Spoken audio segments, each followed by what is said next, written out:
Free speech. Two words that my Uncle Frank uses to end the very sentence he started with, I'm not racist, but...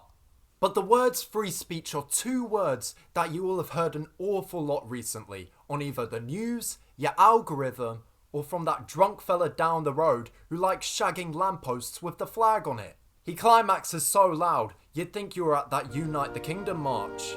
Now, I've been away for the last month and a lot has happened. But this week, I'm worried about this.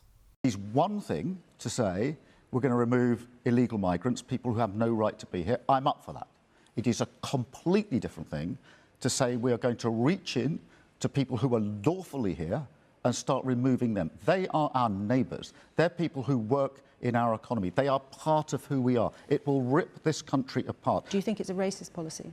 Well, I do think that it's a racist policy. Yes, if you think we should control our borders, you are, by the definition of the Prime Minister and his cabinet, all racists. This language will incite and encourage the radical left. I'm thinking of Antifa and other organisations like that. It directly threatens the safety of our elected officials and our campaigners. And frankly, in the wake of the Charlie Kirk murder, I think this is an absolute disgrace. Yeah, that's right. Nigel Farage has accused Keir Starmer of inciting violence after Keir Starmer accused Nigel Farage's policy on ILR visas to be racist at last week's Labour Party conference. Now, before we get into all of that, can we just quickly address something? Keir Starmer finally did a good speech.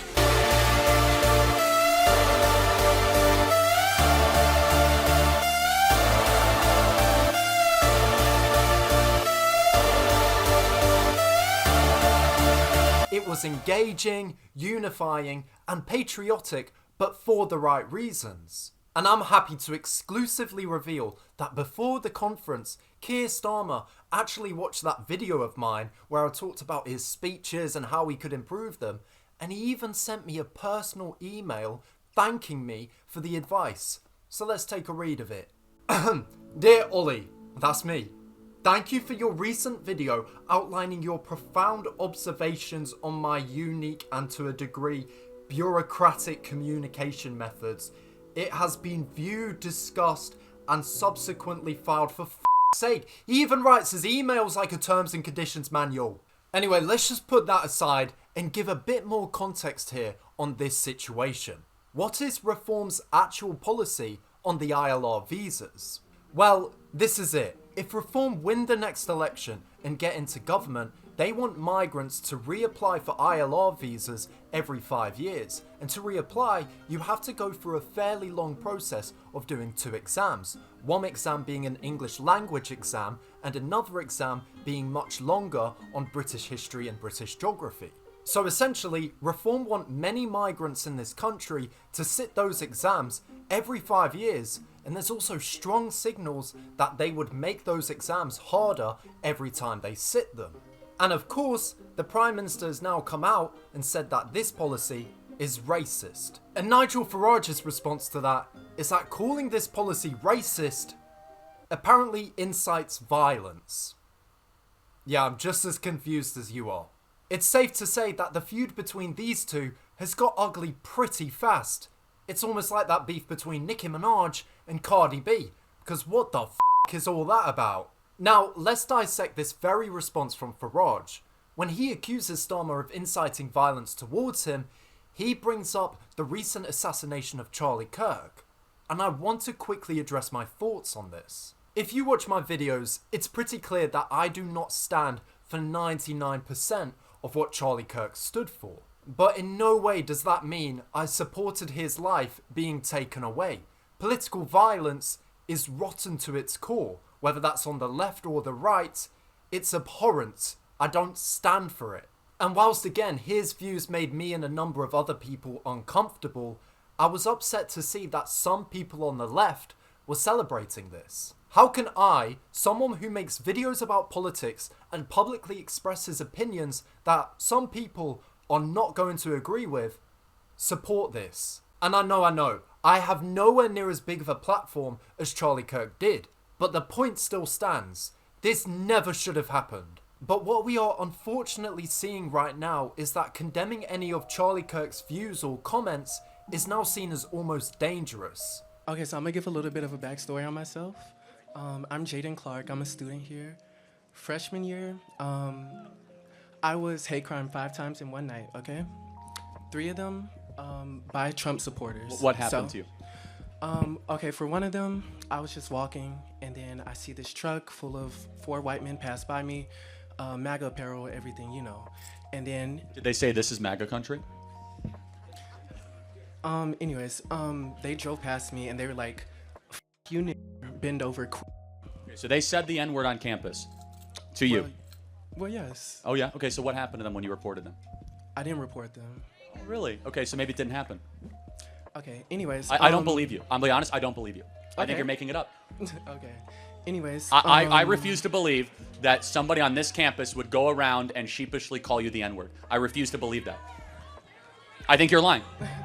And a lot of you are probably already aware of this situation, but Jimmy Kimmel's talk show in America was taken off air for a period of time because he made a comment about how some of the people in the MAGA community were reacting to the death of Charlie Kirk. And whilst I do believe that a lot of MAGA voters were genuinely mourning the loss of Kirk, it shouldn't be seen as hazardous to point out the disingenuous reactions from others in the MAGA community. I mean, the Honey Monster literally announced at Charlie Kirk's funeral that he's found the cause for autism. That's like an 18-year-old announcing he just reached 3rd base at his aunt's cremation.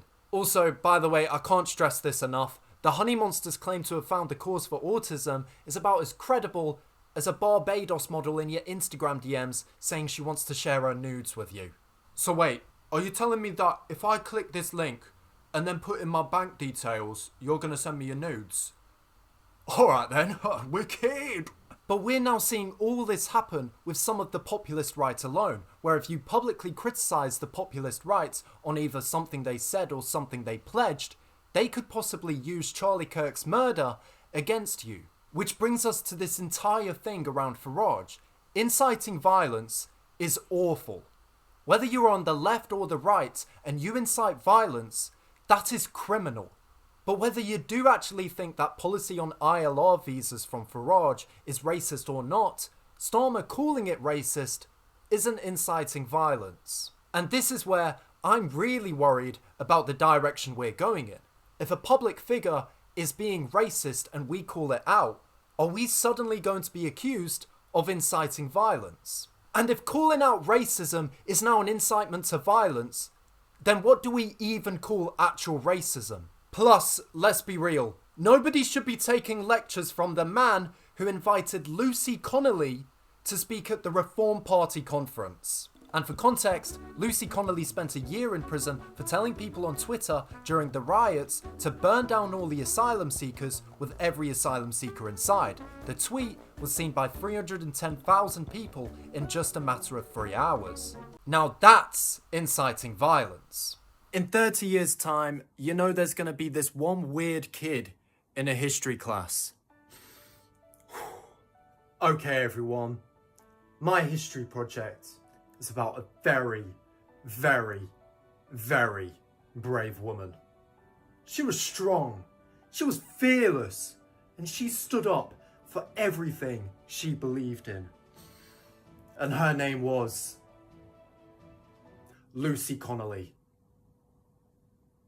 So yes, what happened to Charlie Kirk was evil. There's no doubt about it. And we should all come together to condemn that and all political violence. But what we cannot do is use this horror to be used as a shield to silence criticism or be used as a weapon to demonize someone who challenges the populist right. Because calling out racism is not the same as violence. And to pretend otherwise, well, that's the real danger.